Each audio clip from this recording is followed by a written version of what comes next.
I deployed to Iraq 2007 to 2008, to Kirkuk, Iraq, in support of Operation Iraqi Freedom. For me, specifically, I've encountered 15 IEDs. Out of the 15 that my vehicle struck, 3 of them were catastrophic. We were on a normal mission, heading to a town called Busheria, and we just turned off the major highway. Less than 30 seconds went by, and everything was normal. In a split second, things changed for me and the guys inside my truck. We were struck by 2 155 artillery shell IEDs that were buried in the center line of the road. We just suffered quite a bit of damage, and we were also ambushed. Definitely a lot of concussion there. I mean, it's a bomb.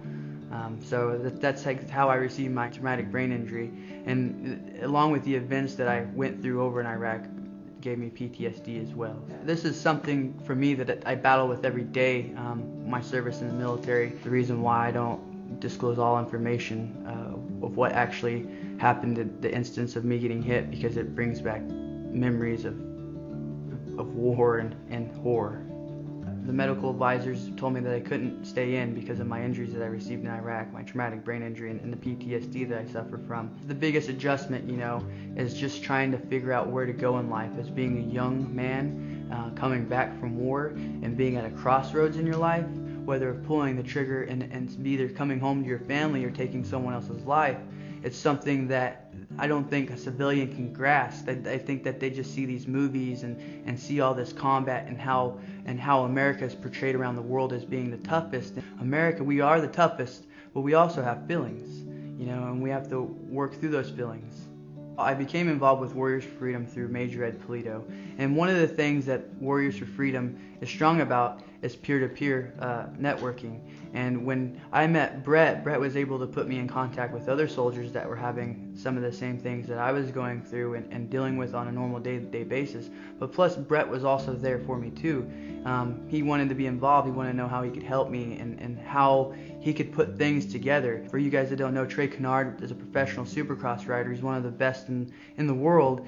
And Brett was able to set that up for me to get to go out there and meet my hero. And with going in and meeting Trey and getting to talk to him, Brett really grasped the concept of the motocross. And from there on out, Brett told me to run with it. And from there on out, I've been trying to use the motocross platform to build and to reach other veterans that are in similar situations as myself. I think one thing that really, kind of drew me into Josh and Warriors for Freedom was this aspect of suffering or pain. Seeing a story where someone has overcome something that seems near impossible. And hearing Josh, I think it was 15 roadside bombs, and I'm like, man, you think after the first 5 you'd be like, no, I don't think so. I can still hear it, him saying the 15th one got me, and it's like, man, that's just an amazing story to hear. And then now to see Josh back here, having served this country and still willing to help out with with Warriors for Freedom, and basically just finding his feet again as a citizen of the United States. I was encouraged, and it brought a realness to it about me, especially since Josh has the same passion as me. He likes to ride a motorcycle. It takes it back to me to go, man, where would I be had I joined the service?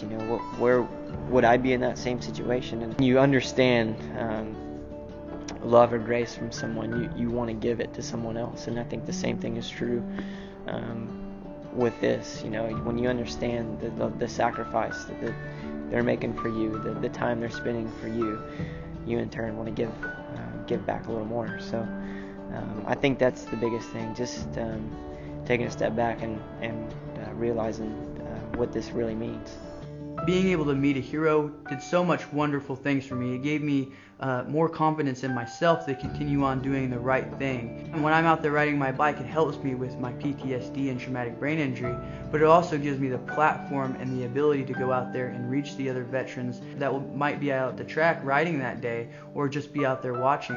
And with being able to have a piece of equipment that is so desperately used inside there, it just gives me that way to reach out and touch more people. And I'm so blessed that I was able to be able to meet Brett and Major Ed and be able to create a program to better others' lives. What Warriors for Freedom has done for me has given me the opportunity to spread the message of being able to readjust to civilian life and being able to help other soldiers that are coming back readjust and deal with the emotions that they are coming back from Iraq and Afghanistan with.